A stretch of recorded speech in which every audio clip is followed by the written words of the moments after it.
अच्छा, जीवन में दुख आए तो घबराना नहीं चाहिए। हमें दुख के समय क्या करना चाहिए? भगवान का ध्यान करना चाहिए, भगवान में मन लगाना चाहिए।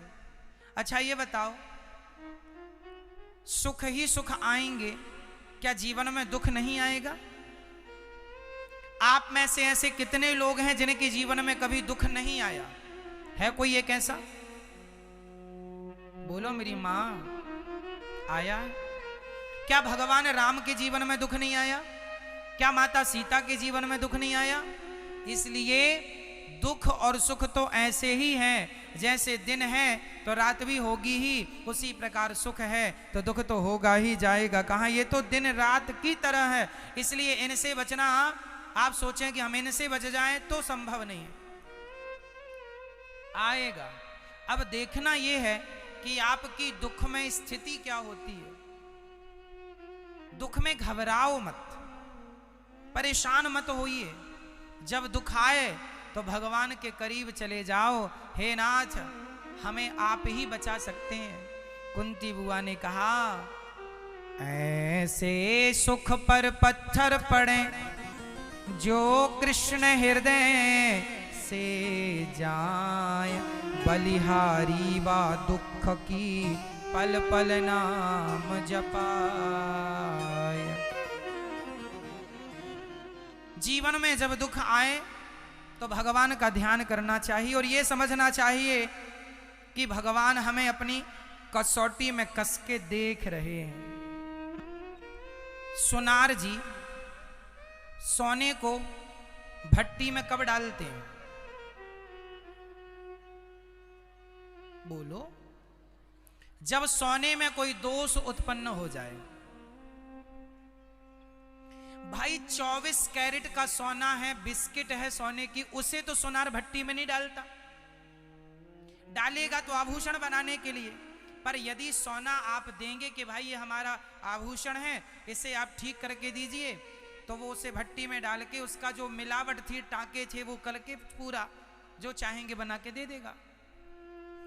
सोनार लोहे सोने को भट्टी में जब डालते हैं, सोनार जब सोने को तपाते हैं तो तपाने का अर्थ यह हुआ कि सोने को शुद्ध कर रहे हैं, उसकी गंदगी साफ हो रही है, उसकी चमक और बढ़ने वाली है, वो निखरने वाला है। उसी प्रकार जब परमात्मा अपने दुख की भट्टी में आपको तपाए तो समझ लेना कि ईश्वर आपको चमकाना चाहते हैं। इसलिए ईश्वर आपके जीवन में ये दुख को, दुख रूपी आपके जीवन में ये आपको दुख की भट्टी में डालकर चमका रहे हैं।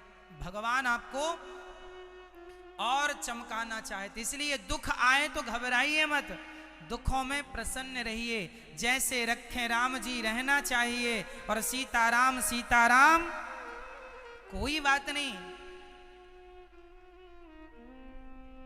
दुख में मत घबराना पंछी, ये जग दुख का मेला है, चाहे भीड़ पड़ी अंबर पर उड़ना तुझे अकेला है। दुख में मत घबराना पंछी, ये जग दुख का मेला है, चाहे भीड़ पड़ी अंबर पर उड़ना तुझे अकेला। इसलिए दुख आएंगे, घबराइए ना। क्या माता सीता के जीवन में दुख नहीं आया? आया है।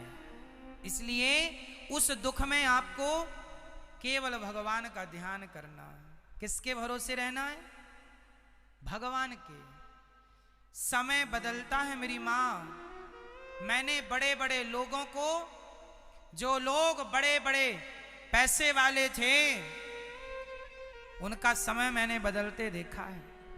जिनके पास बहुत कुछ था, आज उनके पास कुछ भी नहीं है, और जिनके पास कुछ नहीं है उनके पास बहुत कुछ हो गया। ये ईश्वर की माया। कौन जाना कब भगवान राजा को रंग को, कब रंग को राजा बनाए, कौन किसे जानता। इसलिए समय आएगा, इंतजार करो, समय आएगा। भगवान पे भरोसा रखो, कभी किसी के साथ बुरा ना करना। तुम्हारे दिन कई बार ना आपके अच्छे दिन आते हैं तो आप जरा अकड़ के चलने लग जा रहे, जी हमें जानते नहीं, हम कौन है, हम धन्ना सेठ हैं, अच्छा जी, तो धन्ना सेठ की धन्ना सेठी भी निकल जाएगी। भगवान ने धन्ना सेठ बनाया है तुम्हें, सेवा करो इस धन्ना सेठी से, सेवा करो समाज की धन्ना सेठी से, किसी का अपमान ना करो, अपने धन का अहंकार ना दिखाना। नहीं, आज ईश्वर ने यदि तुम्हें धन्ना सेठ बनाया है तो कल ये सेठी छीन भी सकता है, क्योंकि हाथ में उसी के है सब कुछ। इसलिए धन मिले तो धर्म करना।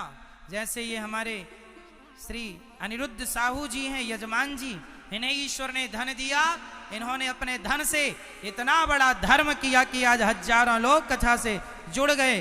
धन मिले तो धर्म से जोड़ो, धन मिले तो ये नहीं कि गड़ा गड़ा के रख लें, बच्चे खाएंगे बच्चे, अरे बच्चे तो अपने कर्म करें खाएं। आप आज समस्या ये, आज लोग परेशान इसलिए नहीं है कि पैसा नहीं है, अरे आपको तो खूब भगवान ने दिया है, दाल रोटी खाने के लिए सबके पास है। आज लोग परेशान पेट भरने के लिए नहीं है, आज लोग तिजोरियां भरने के लिए परेशान हो रहे हैं। तिजोरियां कैसे भरें? पेट तो भगवान सबका भूखा कोई सो नहीं रहा, सबका पेट भगवान भरते हैं। तुम दुखी क्यों हो? तिजोरियां भरने के कारण। तुम्हें लगता है हमारी औलाद क्या खाएगी, बच्चे बच्चे क्या? अरे भाई तुम अपना खाओ, अपना आनंद से जो कमाया है उसका धर्म में लगाओ, बच्चे अपना कमा के खाएंगे। हर आदमी अपना भाग्य लेके पैदा होता है, जब परमात्मा ने पेट दिया है तो खाने को रोटी भी देगा। इसलिए चिंता नहीं, चिंतन। जिस परमात्मा ने पेट दिया है वो पेट भरने की व्यवस्था भी। आज मझौली में